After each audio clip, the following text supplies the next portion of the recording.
Chapter 7 The Wormy Spaghetti. The next day, to pay Mr. Twit back for the frog's trick, Mrs. Twit sneaked out into the garden and dug up some worms. She chose big, long ones and put them in a tin and carried the tin back to the house under her apron. At 1 o'clock, she cooked spaghetti for lunch and she mixed the worms in it with the spaghetti, but only on her husband's plate. The worms didn't show because everything was covered with tomato sauce and sprinkled with cheese. "Hey, my spaghetti is moving," cried Mr. Twit, poking around in it with his fork. "It's a new kind," Mrs. Twit said, taking a spoonful from her own plate, which of course had no worms. "It's called squiggly spaghetti. It's delicious. Eat it up while it's nice and hot." Mr. Twit started eating, twisting the long tomato-covered strings around his fork and shoveling them into his mouth.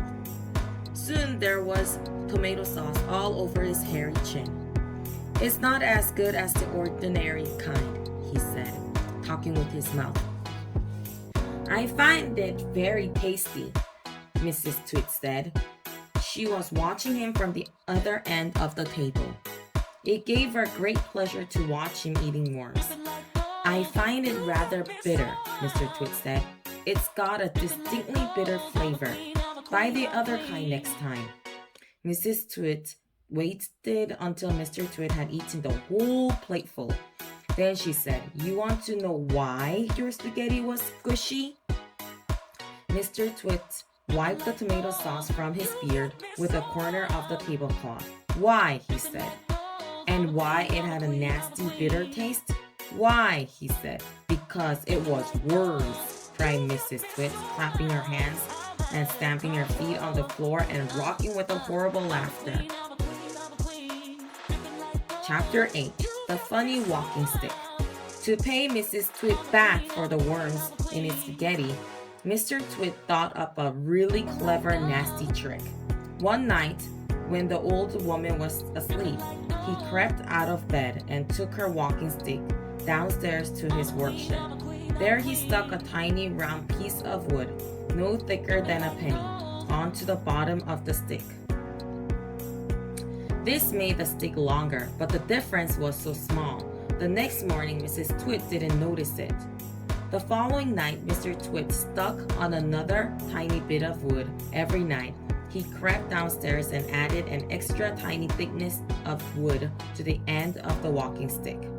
He did it very neatly so that the extra bits looked like a part of the old stick.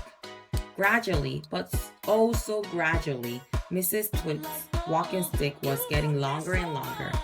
Now, when something is growing very slowly, it is almost impossible to notice it happening.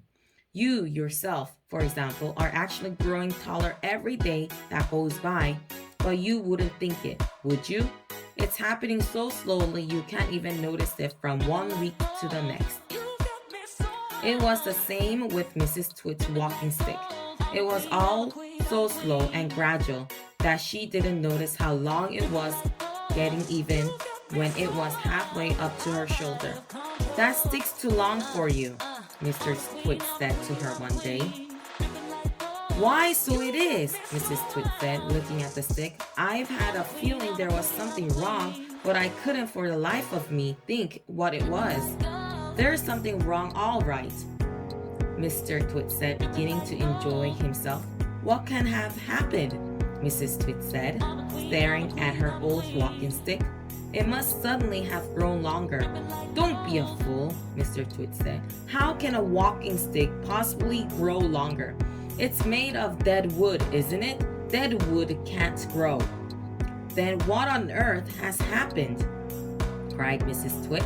"It's not the stick, it's you," said Mr. Twit, grinning horribly.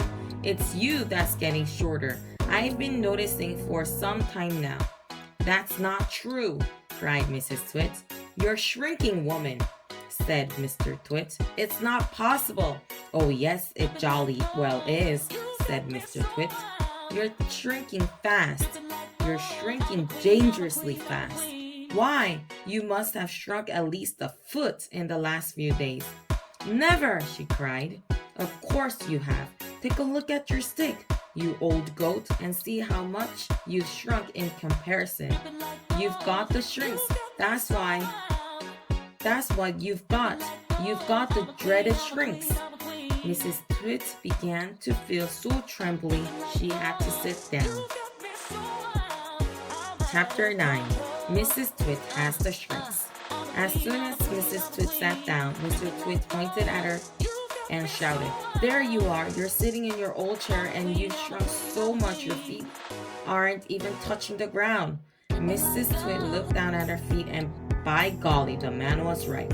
Her feet were not touching the ground. Mr. Twit, you see, had been just as clever with the chair as he'd been with the walking stick. Every night when he had gone downstairs and stuck a little bit extra on the stick, he had done the same to the four legs of Mrs. Twit's chair. "Just look at you sitting there in your same old chair," he cried, "and you've shrunk so much your feet are dangling in the air." Mrs. Twit went white with fear. "You've got the shrinks," cried Mr. Twit, pointing his finger at her like a pistol. "You've got them badly. You've got the most terrible case of shrinks I've ever seen." Mrs. Twit became so frightened she began to dribble.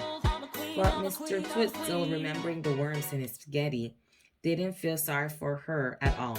"I suppose you know what happens to you when you get the shrinks," he said. "What?" gasped Mrs. Twit. "What happens?